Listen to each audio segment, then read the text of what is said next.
All right, everybody. Happy Tuesday, July 23rd. Welcome to How to Build a Reseller Side Hustle. My name is Albert Chen. I am the founder of Albert's List, and I'll be your host today.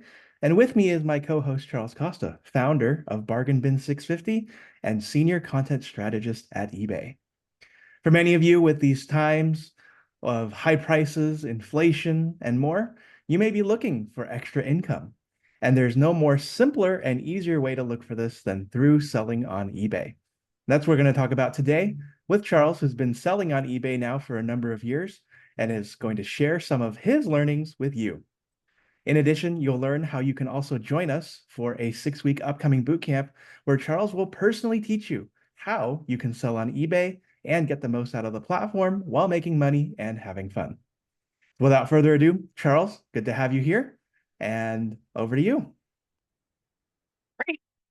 Hello, everyone. Thank you for joining. Before I begin my talk, I have a quick poll. I just want to know, have you ever sold anything online?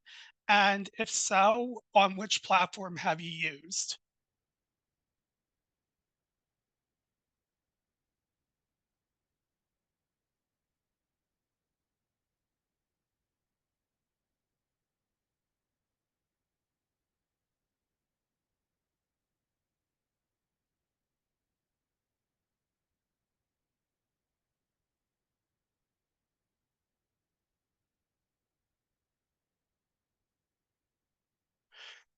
And I see 40% eBay. Some of the group is eBay, Facebook are neck and neck. They're tied together. Craigslist and other.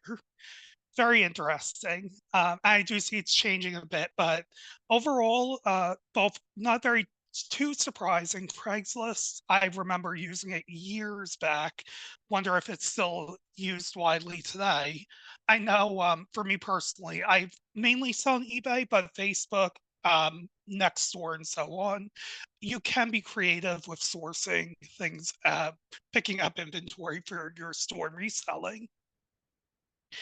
And also, because I'm an employee of eBay, I have to call out this disclaimer.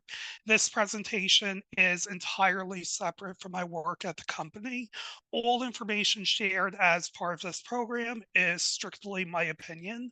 None of it is based on proprietary or confidential information, and nothing I say should be interpreted as forecasting or predicting future events or strategies of eBay.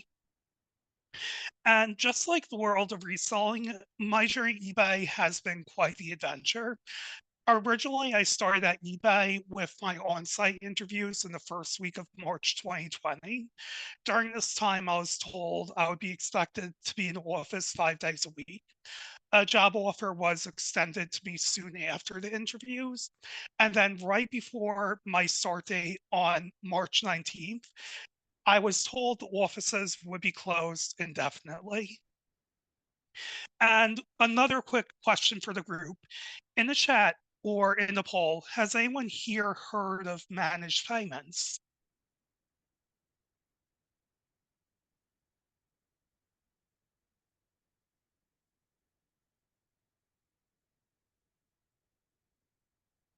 Give the poll a few more seconds.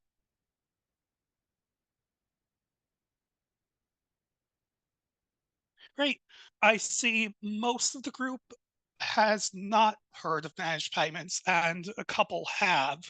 For those who have experienced or heard of managed payments, I'm assuming that you were a seller yourselves, and hopefully the experience wasn't too jarring, because the reason I asked that question is from March 2020 to November 2021, managed payments consumed the majority of my professional life.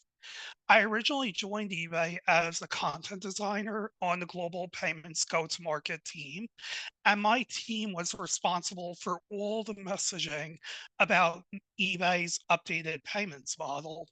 And this was moving managed payments, which is moving money to a bank account instead of PayPal. At the time, we referred to it as managed payments. However, since all sellers have migrated to the new experience, it's now simply thought of as how getting paid on eBay works. And given that many sellers on eBay at the time were sellers for years or even decades, one of the main challenges from our end was change management, especially because we only had about a year and a half to move every seller to this model. And as part of my role to help move sellers along, I was asked to go onto the eBay community about 3 weeks into my role and answer seller questions about payments. It didn't take long for word to spread about a staff member being on the eBay community. And within a couple of weeks, I became the official face of managed payments. And the screenshots here aren't even a sliver of what I encountered on a daily basis. Although I did develop a thick skin and it was a bit um, quite the experience being front and center during this major change. I really enjoyed this experience because it really helped me understand seller mentality and also the passion of eBay sellers and their suggestions, their critiques is what helped my team's success. And then, as you can see on this slide, I have some examples of the educational content and materials that were created based on feedback and input from eBay sellers. And a few examples of features that were shaped and also implemented based on feedback from customers are payouts to a debit card, financial report enhancements, educational content, and numerous changes to the user experience that are way too nuanced to really get into. And thanks to the customer first approach of the payments messaging, my team and myself won multiple industry awards, such as the Bronze Echo Award for retail and e-tail, the Bronze Reggie Award for customer service and relationship management, and both of those were from the National Association of Advertisers.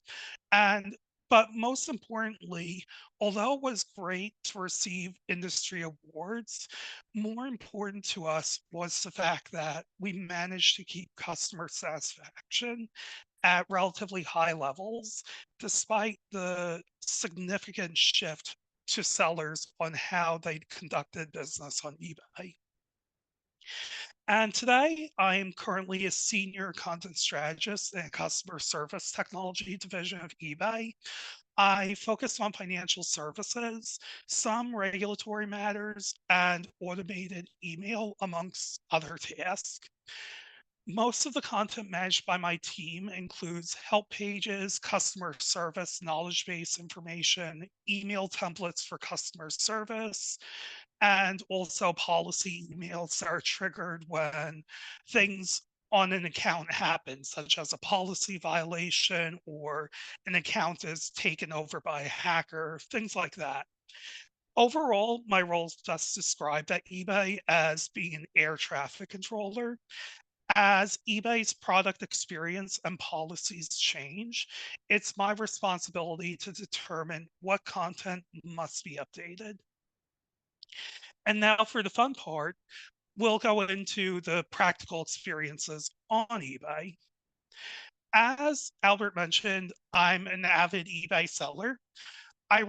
Coincidentally, back in 2010 is when I first attempted selling on eBay. I created an eBay account to sell Pez dispensers, and ultimately it just didn't pan out, unfortunately. To be perfectly honest, I didn't have any Pez dispensers that were worth selling, and I couldn't find any rare ones to flip for a profit. It really just seemed like to really have Pez dispensers and to open a store for Pez, you really needed to have industry connections and things of that sort. Ultimately, I let my eBay account sit for a while.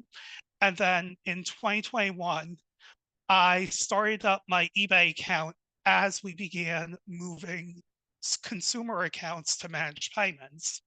This time, my selling on eBay was much more successful. The name Bargain Bin 650 is actually just something I randomly thought up while working. I just figured I work at eBay, I should create a store, and I'll call it Bargain Bin 650. The 650 is, I just picked that number because it's the area code of San Mateo County. I do see some questions in the chat. I'll get to those. Both should be covered in the next following slides, and also at the end, I will be taking questions. Also, in the chat, I'm curious about to the group, what got you interested in attending this webinar, and why are you interested in reselling?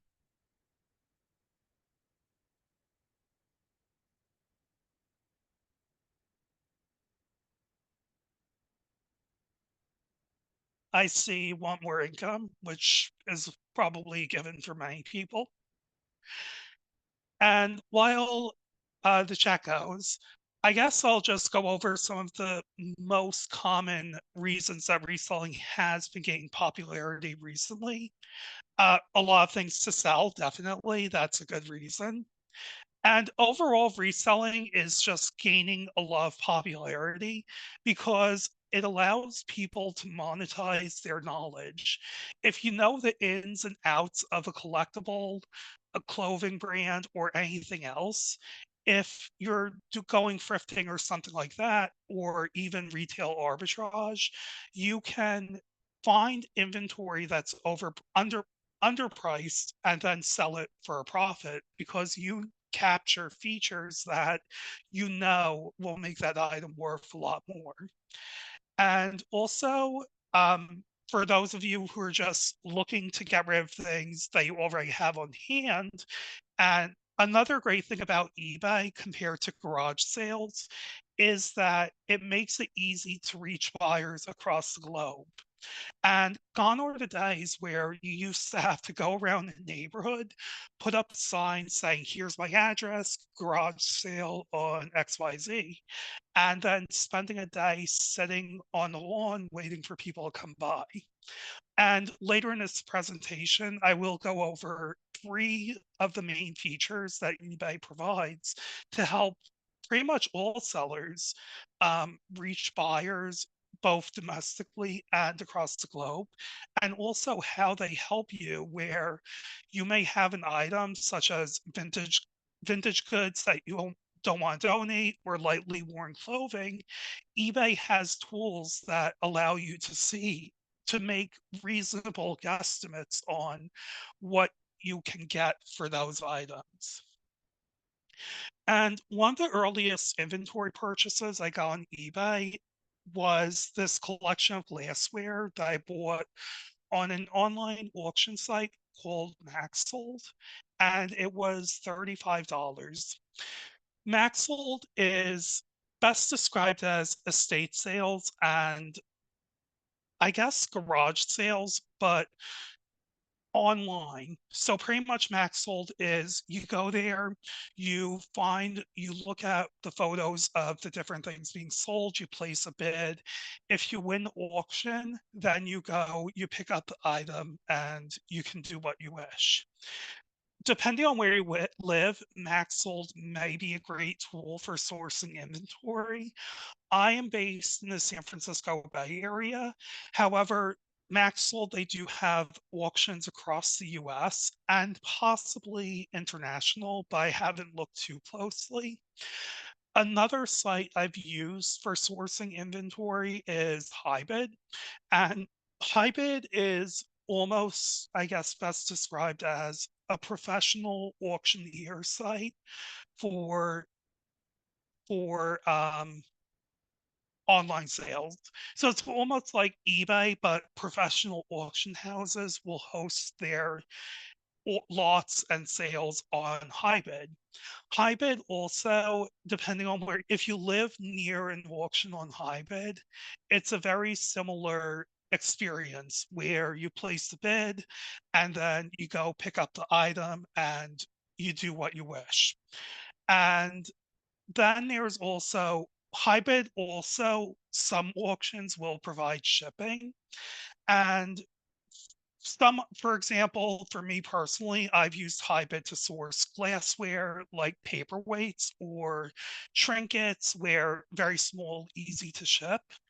And Hybrid, I would say, if you are overall, it's one of those sites where you really should get your bearings on eBay and know what you want to sell, because ultimately, when you go sourcing, I'll get into this in a few slides, you need to know what you're picking, and you also need to know your numbers, because when it comes to hybrid, for example, I once bought five or six model train cars from Tennessee. Shipping ended up being $100.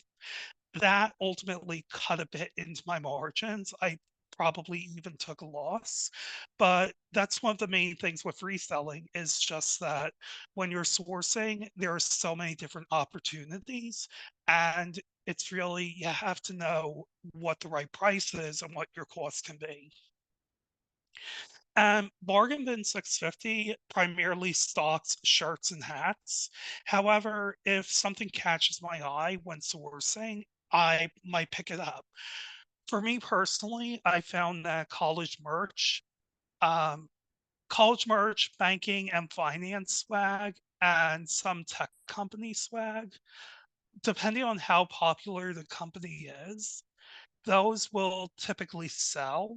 They may sit for a few months, but because smaller items are relatively easy to store, it's not that big of a deal.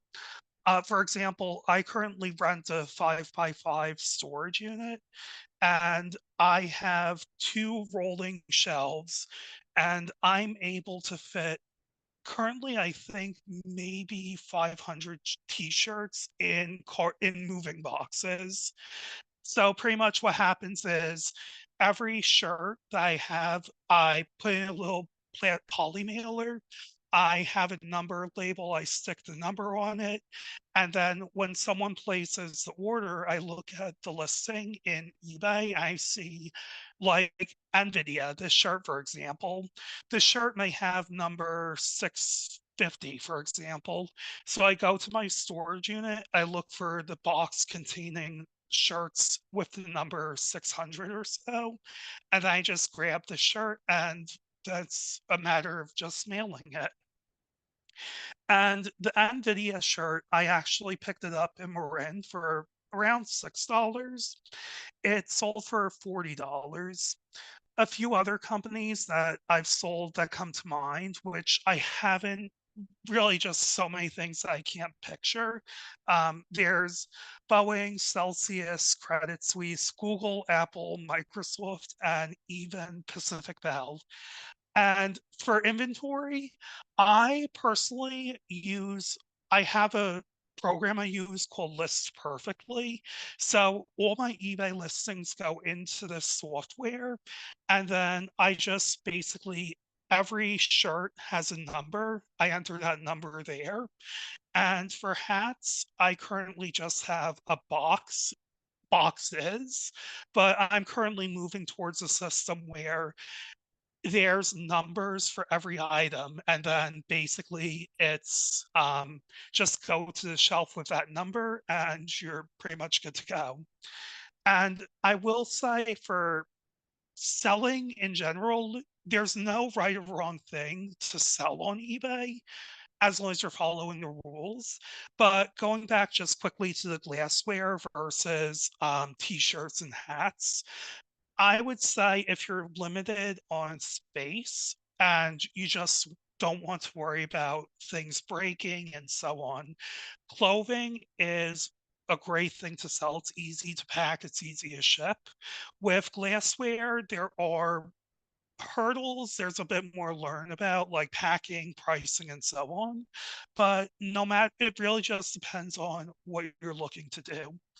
And also, outside of clothing, a few other notable things I've sold are a first edition sci-fi book. The book, I normally don't do books. This was in a lot of inventory. I paid about $1. it sold for $102.50 to someone in Canada.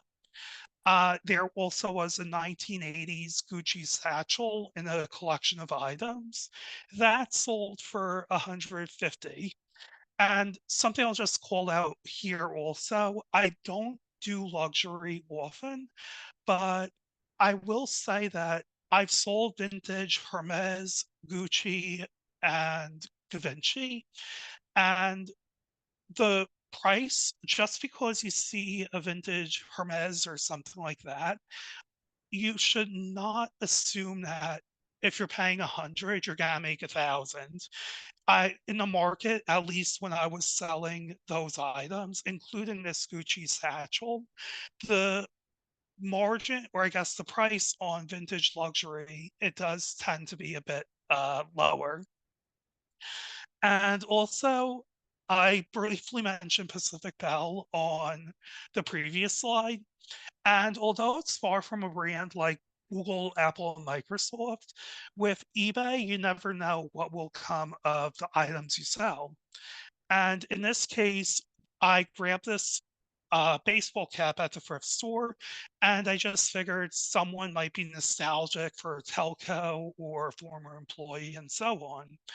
And in this case, the buyer sent me this message on the slide thanking me because his father worked at Pacific Bell and it matched the hat that his father used to wear before his passing.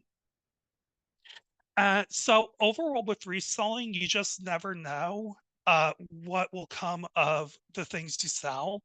And also, this goes into how just because you think that something might not be really interesting on eBay, there potentially is a buyer. And another item that I also had in the past was a pewter candle holder. This was another for Max sold when I was selling glassware. And the pewter candle holder shipped it out, was delivered, got a message from the buyer a few days later thanking me because the item matched the same one that she had as a child. And although eBay is fun, I know a lot of you are here to learn about making money. And on this screen here, you can see the performance of my year-to-date performance from January to July 8th.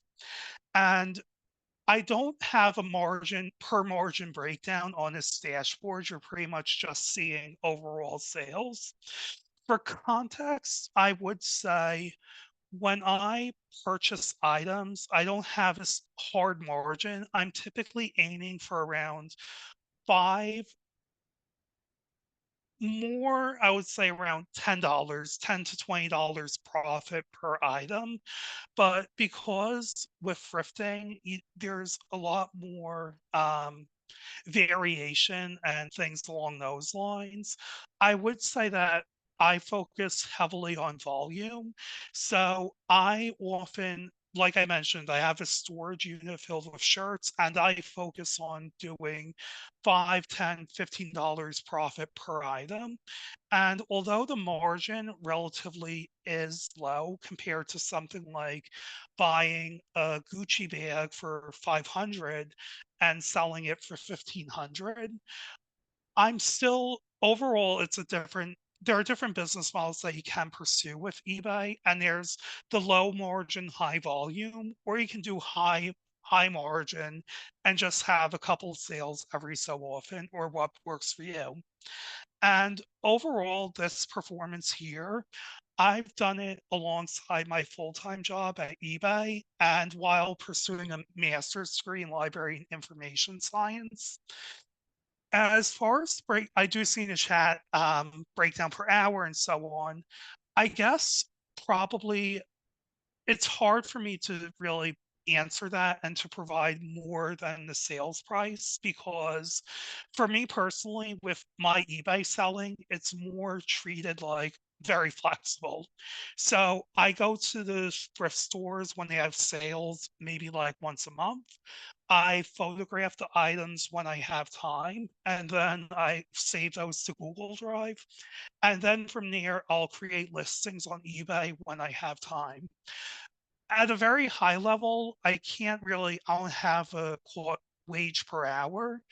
I will say that with clothing, I tend to be able to take the photos, things like that, in probably a minute. And then to create the actual listing, it might be another minute, 2 minutes. So around 3 minutes per listing, possibly. And this is for like t-shirts and baseball hats. For glassware, um like dishes or things like that, or collectibles like train cars, it's going to be a bit different. But for me personally, I guess what I'll say at a very high level for me personally is it's about 3 minutes per listing. But ultimately, every seller is different. And with eBay, it's very open ended. And on this slide here, you can also see my listings tab in Seller Hub. Currently, I have over 1,200 active listings. Some of the brands I stock are Wrangler, Columbia, Straight Down, and Bonobos. As mentioned earlier, I don't really do luxury like Balenciaga, Gucci, Chanel, Coach, because for me personally, I just prefer everyday brands because it's a bit more manageable for me. But the reason I call this out is yes, on eBay, there are many sellers who focus on the high end, the luxury, the rare collectibles.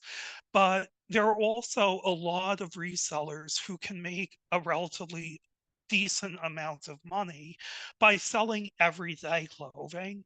And ultimately, with eBay, as you can see here, there's no single path or process that you must follow to be successful.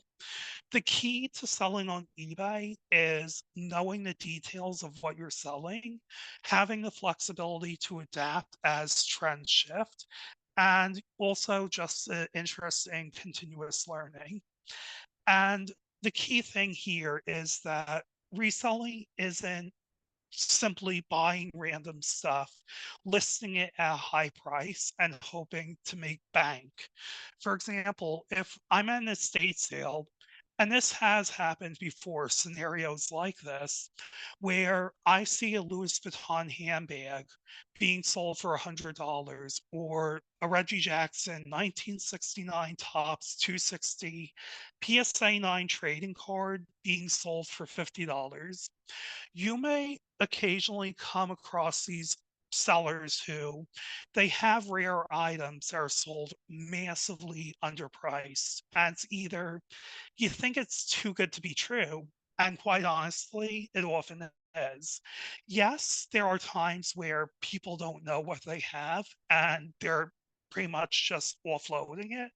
But other times, it's often just someone has maybe it's a flawed item or maybe it's a counterfeit. But for me personally, going back to those scenarios, I pay $100 for what I think is a Louis Vuitton handbag. Best case scenario is yes, I'll make a large margin on that sale. However, because I don't know much about Louis Vuitton and really how to authenticate or like the demand of each model and so on, the purchase is simply a gamble. It's like playing roulette at a casino. And the other possibility, which is much more likely, is that the $100 handbag, it's fake. And more, in that case, a good scenario of a fake item is the seller gets the item, tells me it's counterfeit, asks for a refund.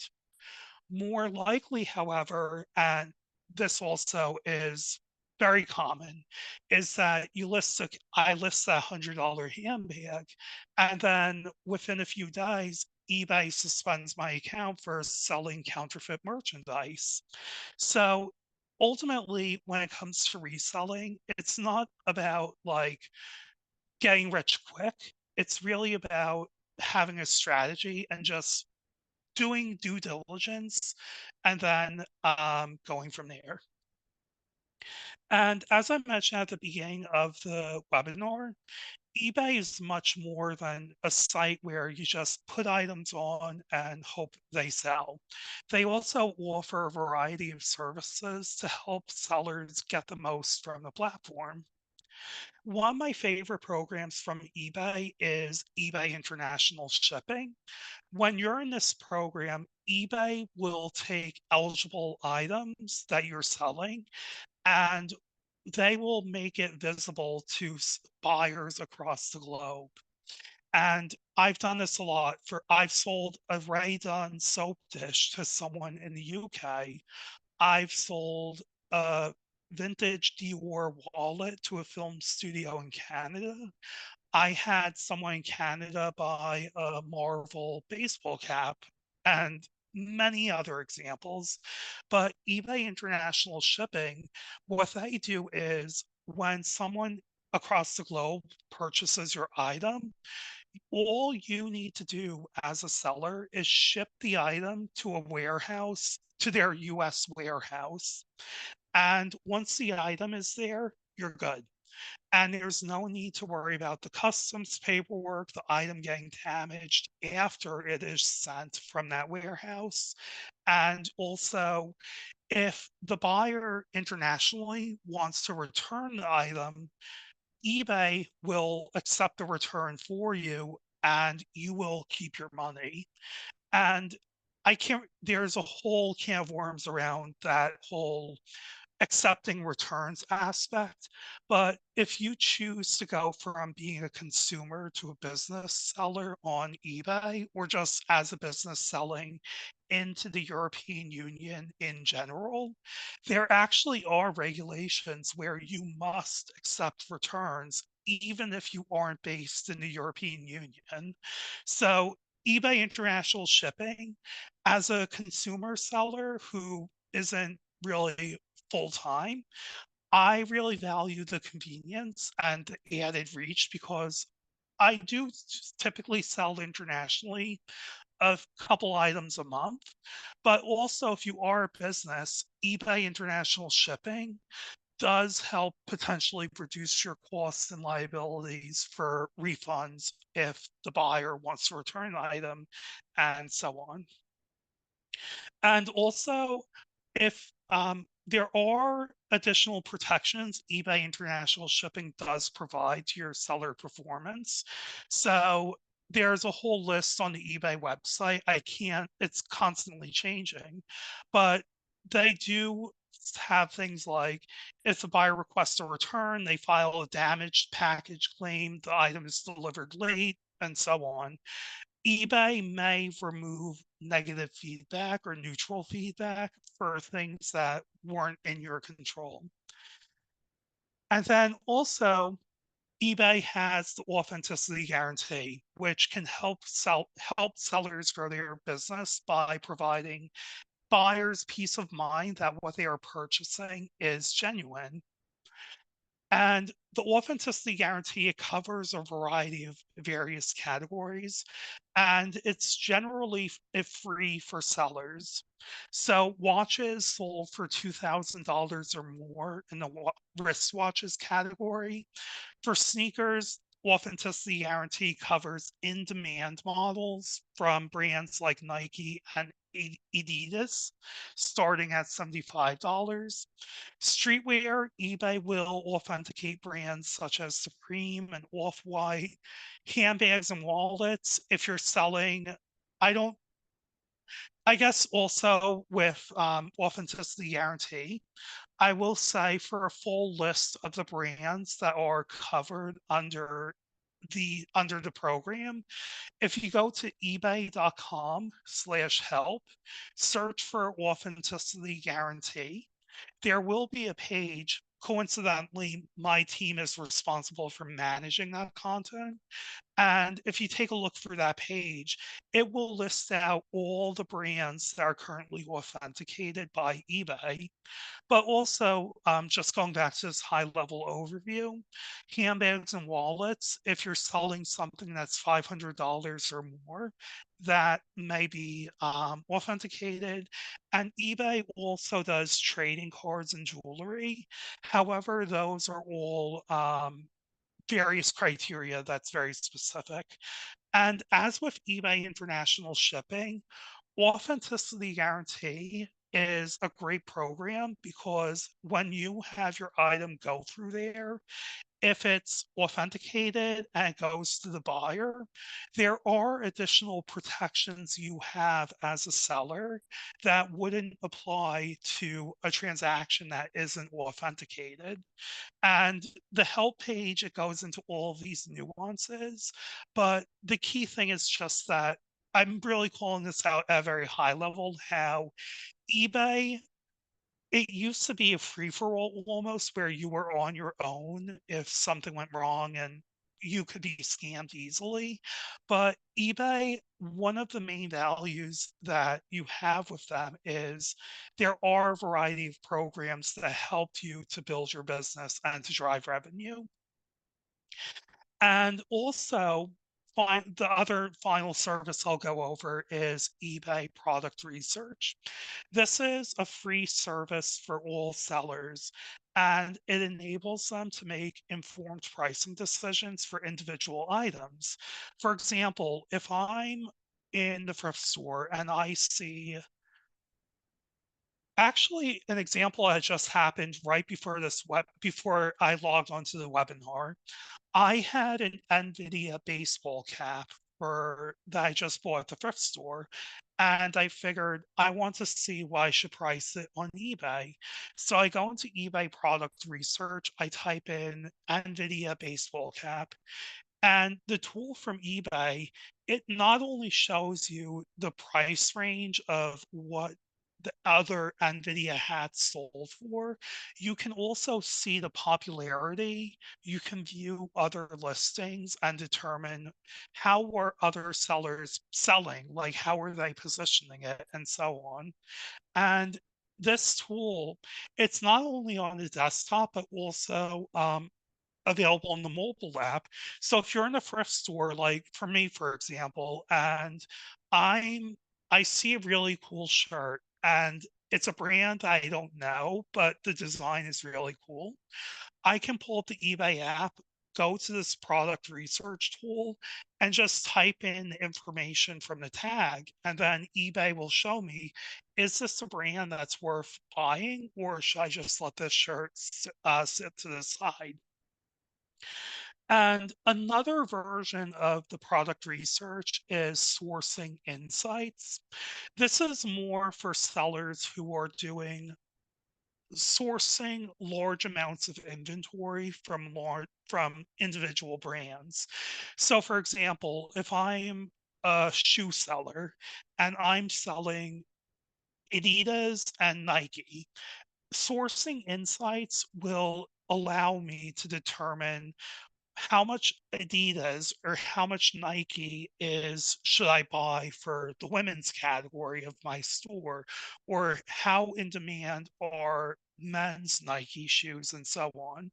Sourcing insights, it's another that tool is available for select eBay store subscribers, but and for me personally, I have an eBay store with access to it, but for me personally, I mainly use the general product research functionality because a lot of my inventory is much more ad hoc.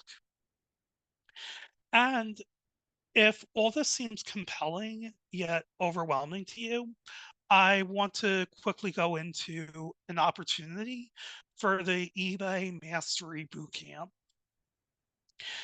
Having inventory sell on eBay is, or reselling in general, is just a small piece of the puzzle for achieving success.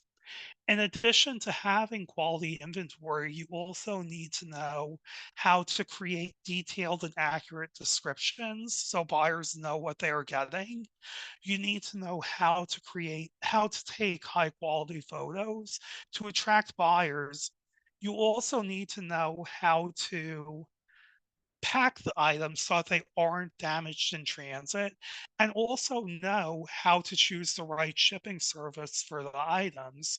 For example, right off the top of my head, a lot of sellers who maybe do maps or books or magazines, things of that sort, they often will end up getting dinged from the postal service because they choose media mail because they assume that media mail means all books or all video games and so on.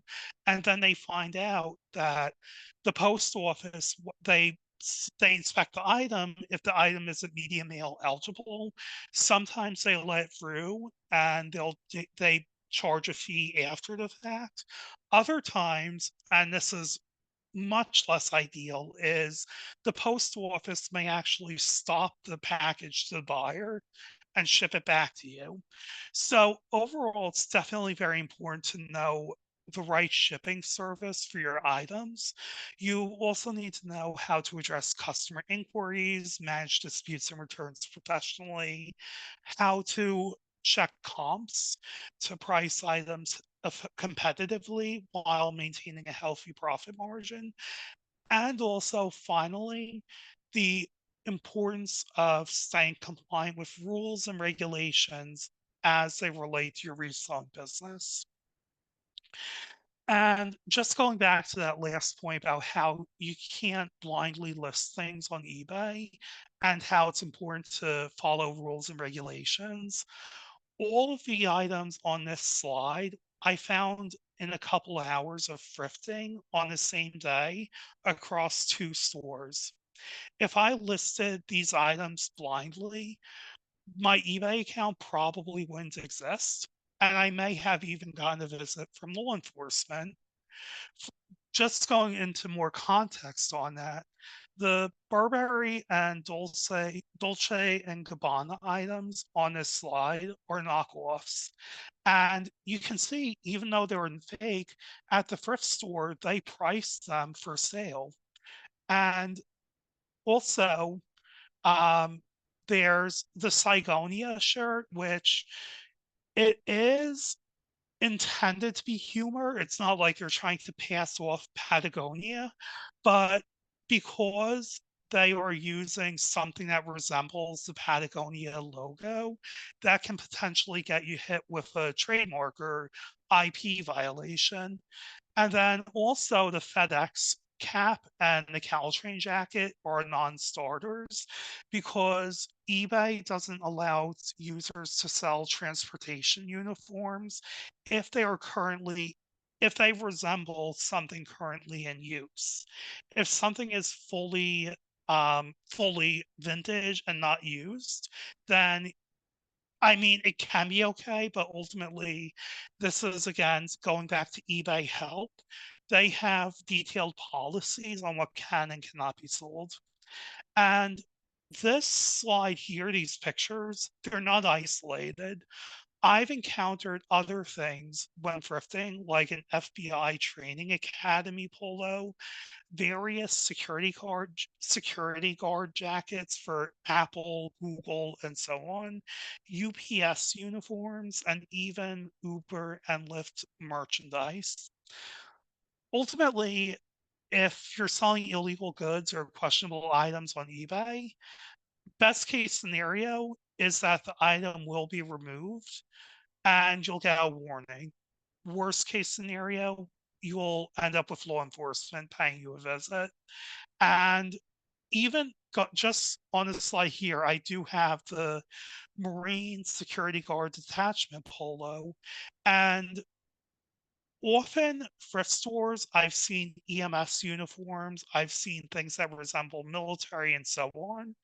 Some military items can be sold, but it's a very nuanced argument. But the key thing here is pretty much that polo, it can imply that you're an actual Marine security guard. And pretty much if you're listing things like that where people can impersonate law enforcement, most likely, I mean, I can't speak to the odds. Sometimes eBay, it violates their policy, you'll get it removed. Other times, a federal agency or state agency or whatever, they're also watching eBay and they may contact you before eBay does. And I've heard many examples of that where people list things that they assume are okay to sell because you just buy at a store, but ultimately you do need to know what you're selling and you do need to be very careful. And overall, the eBay Mastery Bootcamp, I'm not going to claim to be an expert in everything. So electronics or women's jewelry or books or things like that. With reselling, my focus right now is on men's clothing. How I do occasionally do women's accessories, but overall it's mainly men's clothing. But the eBay bootcamp, the main value of this is you're learning the fundamental skills to help you think like a reseller. And even though I've worked at eBay for over 4 years, I had a bumpy start to reselling. For example, I learned the hard way that when you're in the thrift store, just because a shoe is in the men's shoe section doesn't mean it's a men's size. And I've often had cases where when starting out where I sold shoes and then the buyer messaged me demanding a refund because they got a women's size. So overall, with reselling, there's just a lot of hiccups that can come up. But the key thing is just understanding fundamental concepts and going back to the listing effectively, knowing the right shipping, keeping your account in good standing, sourcing, and so on. Regardless of the type of items you are selling on eBay, you still need to know how to provide customer service, how to price your items, how to maintain good standing. And that's the main thing is that this, with the boot camp, it's focused on providing you with those grounding skills, and then you can apply those to whatever area you choose. And because I know the best way to learn to sell on eBay is based on experience, I'll be hosting office hours between bootcamp sessions to answer questions that may come up. And also for anyone in the Bay Area, if there's interest, I'll also be hosting field trips to local thrift stores where you'll get hands-on experience in sourcing. And as I mentioned earlier, I focus mainly on men's clothing, but in a thrift store, sometimes I wander around different aisles like water bottles or like the kitchenware and so on. And with those trips, you'll get hands-on experience on the mentality of how to really understand the pricing of thrift stores and like what to look for before buying and so on. And that's all I had right now. I appreciate everyone taking the time to attend. And I will start with any questions that anyone may have. I do see in the chat, there is a question about how often to deal with fraudulent returns. Someone files a complaint that they didn't receive the item and you're out the item and the shipping fee. So to be quite honest, I I don't think I've ever had fraudulent return. I actually offer free returns. So I think I offer free returns on eBay, but I charge for shipping. And the reason I do that is because if someone buys a shirt and it's the wrong size and I say you must pay for the return, then what can happen is the buyer sends what they can do is they can say, oh, this shirt wasn't described correctly, so you have to pay for the return and you have to they file a complaint or so on. So I guess for me personally, with free returns, I maybe only have a 1% return rate on clothing. And if I have to pay return shipping, it's only about $5. So for me, losing $5 on every 100 sales, every 100 shirts, it's a lot easier than, I guess, dealing with charging for a return and then say negotiating and so on. So I guess for me personally, I don't have issues with returns often. Sometimes I may make a mistake and the buyer, I just say, hey, I shipped you the wrong item, or I understand the item was broke. Here's what we'll do to solve it. But I've never really had anyone who outright was abusive and saying things like, do this or I'll leave negative feedback. And just at a very high level, if you go to ebay.com/help and search for seller protection, you will see that eBay does have protection against claims where the buyer says they didn't get the item. So if you have a package and you would have tracking on it, and the item is marked as delivered, but then the buyer says they didn't get the item.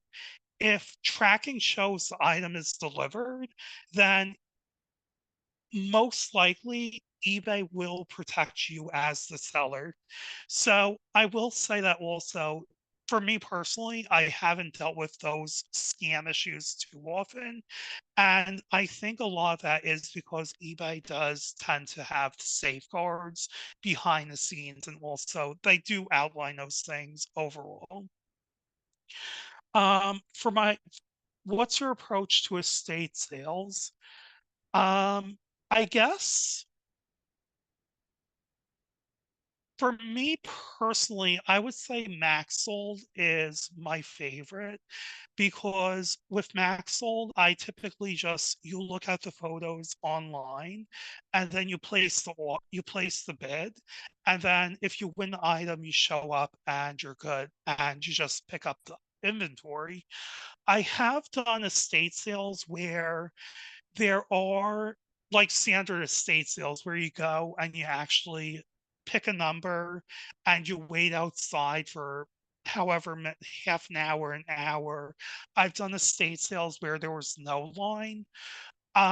For me personally, a lot of my inventory is mainly covered through thrift stores and also Max sold. I am looking into estate sales a bit more right now because I'm trying to diversify inventory.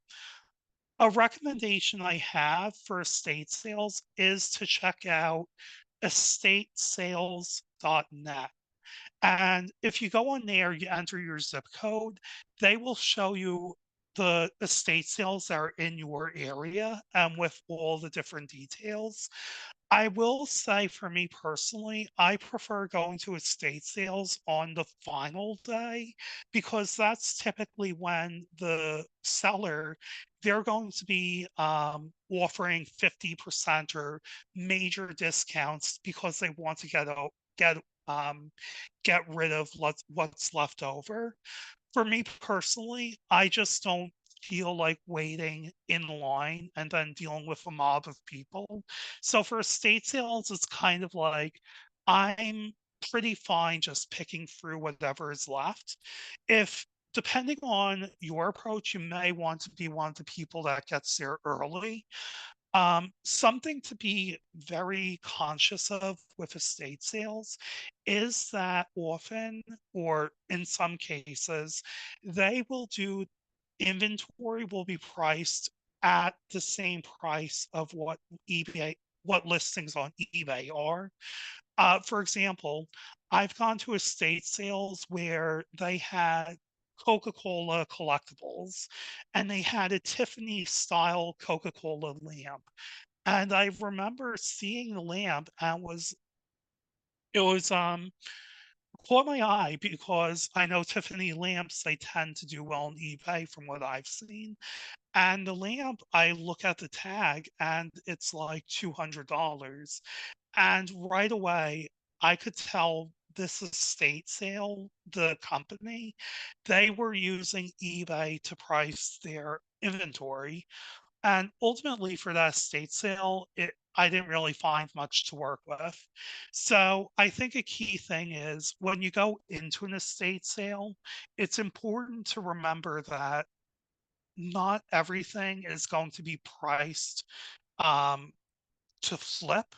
Quite often, these estate sale companies, they may just, it's almost like thrift stores, almost like anything goes with pricing.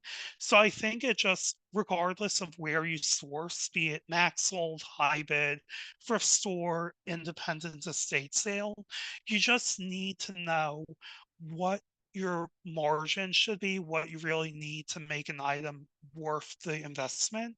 And then your evaluation of, can I make enough money from this item?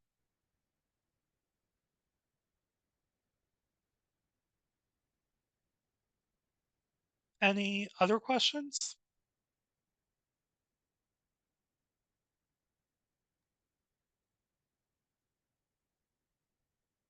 All right.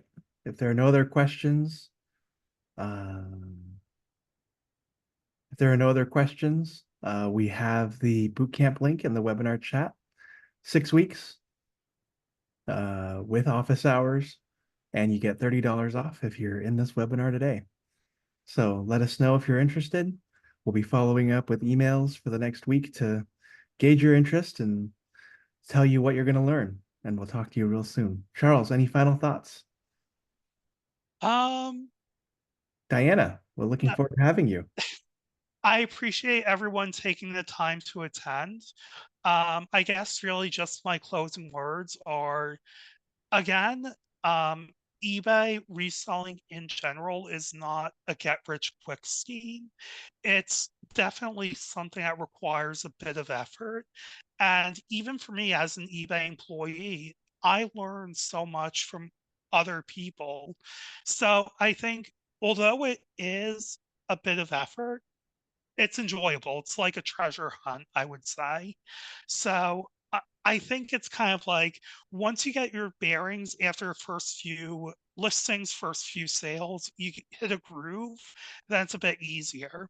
So definitely, again, I appreciate everyone's time and glad there's just so much interest.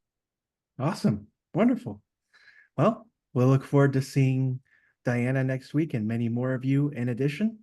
And we will conclude it here. We'll send you a recording within the next couple of hours, and we'll chat with you very soon. And look forward to having you at many other Albert's List events. All right, have a wonderful rest of your night, and we will see you all soon. Bye.